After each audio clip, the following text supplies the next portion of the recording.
Hello and welcome to UPSC intricacies. तो आज हम बात करेंगे ईवी रामासामी जी के बारे में। Not only from the examination point of view, rather we will celebrate such historical personality. So let us start. E V Ramasamy ji का जन्म होता है 1897 में in a merchant family in Erode, Tamil Nadu. And मैंने नोइंगली ये पेरियार नाम इनके साथ जोड़कर नहीं बोला। The reason behind that this Periyar is a title in south actually, और ये टाइटल दिया जाता है the respected personalities of the society. So in 1937 एक महिला ऑर्गेनाइजेशन द्वारा इन्हें ये टाइटल दिया गया था। So it is an title. So as Ramasamy ji को हम एक सोशल वर्कर या एक सोशल रिफॉर्मर के तौर पर देखते हैं। सो हम initially let us talk about his religious inclination, right? So initially by birth he consider himself as Vaishnavite, but after some time in his later life he become an atheist. तो अब ऐसा क्या हुआ कि वो वैश्वाइट से एथीस्ट की तरफ चले गए या उनने कन्वर्जन कर दिया from Vaishnavite to atheist? So there was an incident actually in 1905। Ramasamy ji visited Kashi Vishwanath, and in our Indian temples there was a tradition about giving prasadam to the masses there. लेकिन उस समय unfortunately there was a norm कि वो जो प्रसादम है that was given only to the Brahmanical community, and obviously Ramasamy ji is not a Brahmin, so उन्हें वहाँ पे प्रसाद या फिर जो भोजन मिलना चाहिए था वो नहीं दिया गया। So this thing ignites a feeling कि there's need to be an equality in the society. But यहाँ से खाली ignition या initiation we can say उनके मन में आया. But from there he also visited the countries like Russia, Germany, and वहाँ पे वो एक आइडियोलॉजी से प्रभावित होते हैं, and that ideology is socialism.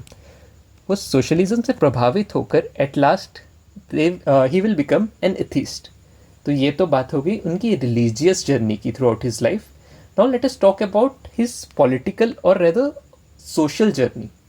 So in 1999 after the arrival of Gandhi ji, क्योंकि गांधी जी ने इंडियन नेशनल कांग्रेस के दरवाजे for the every common person उन्होंने ओपन कर दिए थे।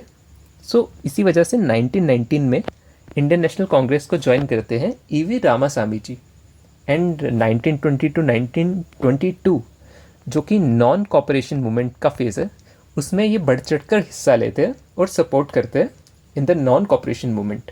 But after some time he will realise this thing कि within Indian National Congress there was also discriminatory nature.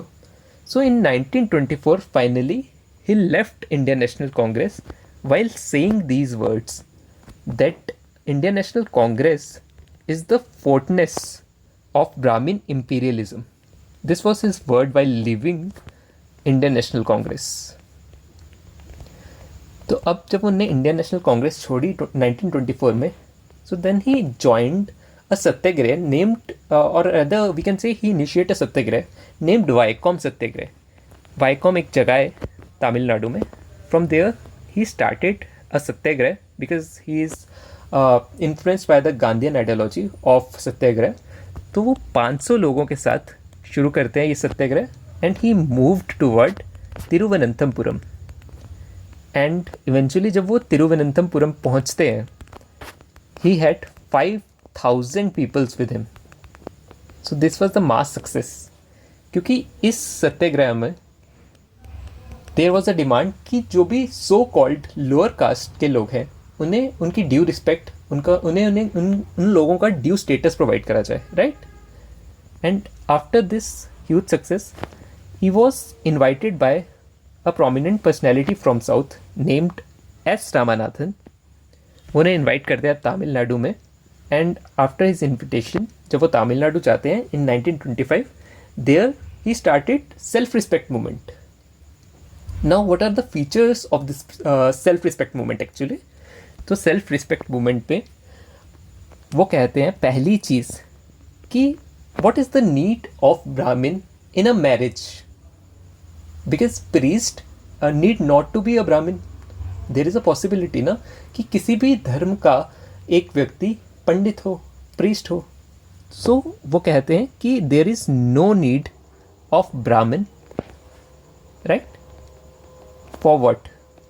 For ensuring the sanctity of this institution named marriage.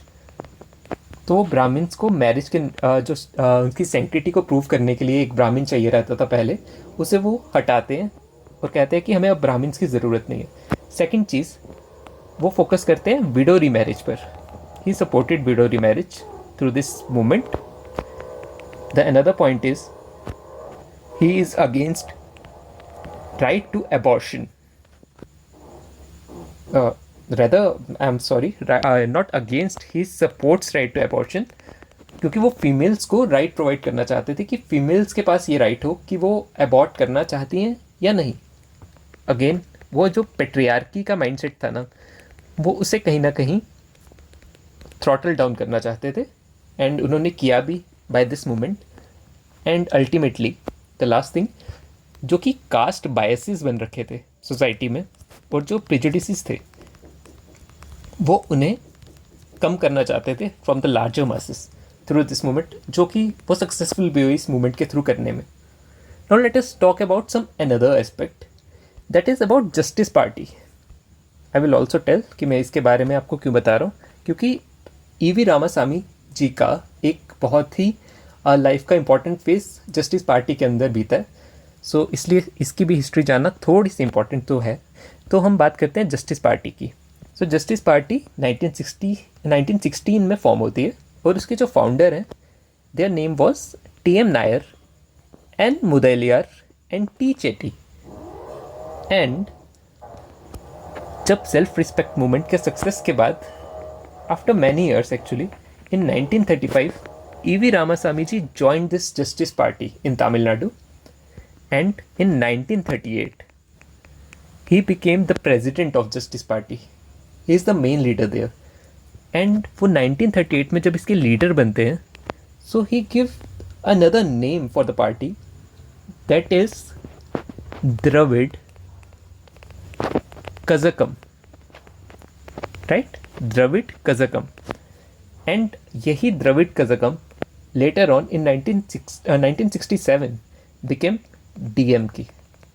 जो आज के time पे आप DMK पार्टी देख रहे हैं, उसके जो पायनियर हैं, वो कहीं ना कहीं हम उन्हें रामासामी जी के नाम से जान सकते हैं, right? Now I hope I had provided justice for celebrating such historical personality.